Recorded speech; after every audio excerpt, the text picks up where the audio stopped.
Hey guys, this is my first video for YouTube, and I decided I'd start for YouTube with Pokemon because I have a big collection. I'll do another video on that. But today, what I just did is I just went and purchased some cards from a guy off Facebook, and these were just the cards he had left in the bag. But the main ones were these PSA cards that he had. All of them were 10s, all Japanese, but we'll get to what these were later. For now, I just like to go ahead and open this. I mean, I literally just got these from this guy. He happened to live right down the street from me, and we'll just see what was in here. I used to collect Pokemon as a kid a long time ago, but I decided to get back into it, especially with all the videos, and I went to go ahead and try and sell some of my cards that I have for my current collection, and now I'm adding these to my collection and selling them as well, especially ones I have duplicates as. So right off the bat, we got right on. Nothing really big deal about Seeking, Venomoth. They're in okay condition. Nothing really crazy. Some of these are torn up around the edges. Once again, I went to this guy mainly for the PSA cards. They were PSA 10. Can't really turn those down, and it was a pretty good deal to say the least, and it was real quick, easy stuff. I'm hoping to find some more deals like that through Facebook. So yeah, there's a lot of original Pokemon in here so far, which is surprising. Well, not so surprising. I guess all the PSA cards were fairly older cards too. But he did say, I feel like to me, this is a newer card. I know some of these are older. I've seen some of the newer cards to where the artwork is kind of crazy and stuff. But like once again, I kind of got a Pokemon. See, like this guy, I have no idea who he is. I got out kind of when Ash was just running into Blaziken on the show, and so yeah, I'll have to figure out some of the value for some of these cards. Luckily, a lot of people already have that established on the internet. So that's what got me to do this. Is I saw all these other people who were doing these Pokemon pretty much unboxings or just card details. So one of the things that I noticed is it's not really worth having anything PSA rated unless it increases the value by more than $10, because most PSA ratings to get the cards rated cost about $10, even when you do it in bulk.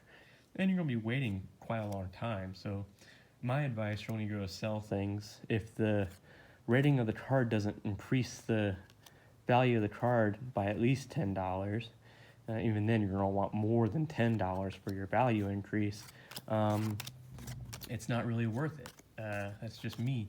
So it's kind of nice. There's a Articuno in here, okay condition. Some rares, but a lot of these cards that weren't PSA rated are kind of beat up. He's got some whiting along the edges. Actually quite a bit of whiting along the edges. So to me, some of these cards, originally were rare to me, but I know now that a lot of these cards don't go for too much. It's kind of funny how that worked out for Pokemon, how shadowless cards of commons can go more than for rares, or I guess Dark Vaporeon isn't a rare. What was a rare back in our day. So that's the first half of these random lots of cards. We're getting to the second half, and it looks like he may have had it separated by newer and older, because once again, I've never seen this card, and it's kind of funny. You can kind of see the gleam in the camera, how much the new cards they're thinner, and it's like they just made them out of a flashier paper, but they're thinner and lighter, as people will say, at least on their other videos. They're not quite as well made as the older cards. So there's still a Drio, a new version of it. Some of the new cards, I mean, I have no idea which of the new cards are worth anything, and even then I'm still trying to keep track of the older cards. It's always a changing market. It's like a stock market, but with Pokemon cards, honestly, if you watch the the pricing charts each day, they can change. It's really sad. There's a Gengar, but it's really beat up. It's not really showing up on the camera, but you can see it's kind of bent. It's definitely not worth PSA rating. Same with this Weezing. It's got a big bend in the corner. Cedar's in decent shape, but they're not really worth anything. Aerodactyl, he's beat up, lightly played. Slowpoke. As I said, I have no idea about the newer cards. By newer cards, I mean kind of anything past, I don't know, 2001. I don't know what era that goes beyond. Doesn't look like anything really crazy. Some energies. For me, I have no idea what energy this even is. Please let me know in the comments. It probably says it somewhere on the card. I'll have to find out later. Looks like mainly energies. Maybe some original energies. I don't like any shadowless energies. Either way, most energies are beat up. I mean, as a kid, who cared about energy cards? Oh, I just now realized that some of them aren't even English. Decent Machop, newer Machop, newer Machop. Once again, you can see how flashy, without them even being hollows, to make up for the lack of cardboard used in newer cards. I mean, even I've noticed that. Yeah, nothing crazy, at least when I can tell. I don't know what's valuable or not in this. Now, to the reason why I went and bought these from this gentleman, those were just extras that came along with this deal. So, starting out, it's a pretty good card. I remember in the show when Sabrina used Alakazam, it was pretty OP. But yeah, picked up PSA 10 from this guy. Beautiful. It's my only PSA card that these are my first PSA cards that I've had. So we've got that one. PSA Misty Seadra, PSA 10. Once again, wonderful card. Oh yeah, all the PSAs I got from are Japanese. No big deal though. I am trying to sell all these PSA cards. Sadly, I already looked up the PSA cards. This is the cheapest out of all of them. It goes for like 30 to 35 bucks. Koga's Beedrill. Once again, another PSA 10. It's interesting. This will go with my Beedrill collection. I have a lot of Beedrills from the original collection base set. Moltres. I remember Moltres being on the show, really cool. It's kind of funny how that works out. You have these legendary birds, but then you have like a base set Charizard which had more HP and did more damage. But it is how the cookie crumbles, I guess.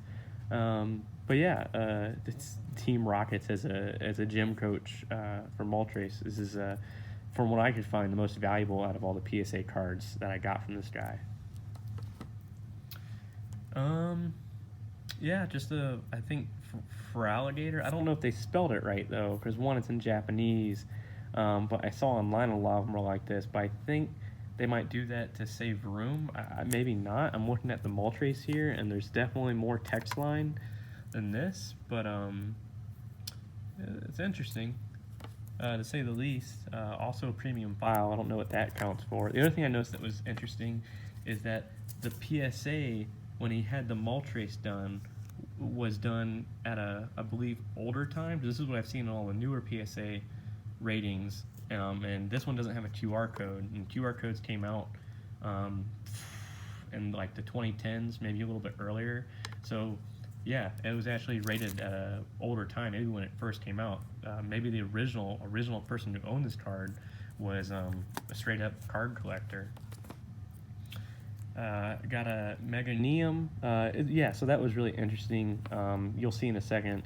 This person had basically the max evolution of all three starters from this era of Pokemon. So Typhlosion, actually two Typhlosions. So my wife actually suggested that I should probably hold on to these since they're all 10s, and for now maybe just sell what I have as a duplicate, because in reality 10 should only go up in value because they can't lose any of their rating once they're in these packs, unless you have something fall on it and break the pack. So these are pretty much all these 10s are 10s forever.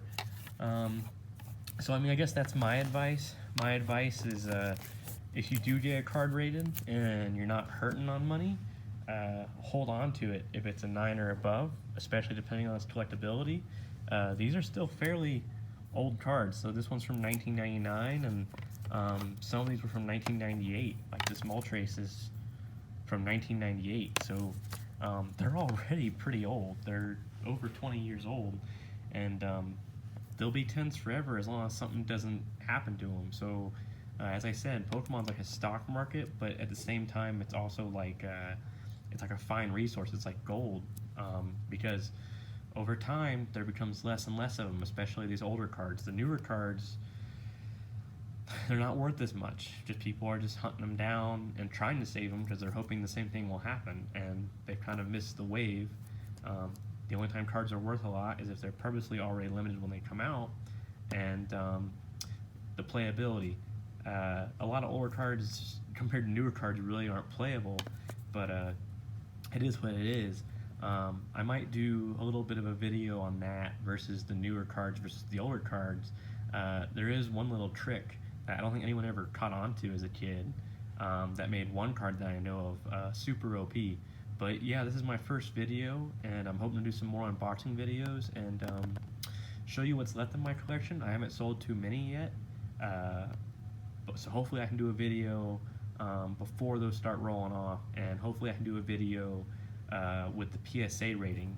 So I was hoping actually that the dude would have at least maybe a 9 or an 8 in the collection.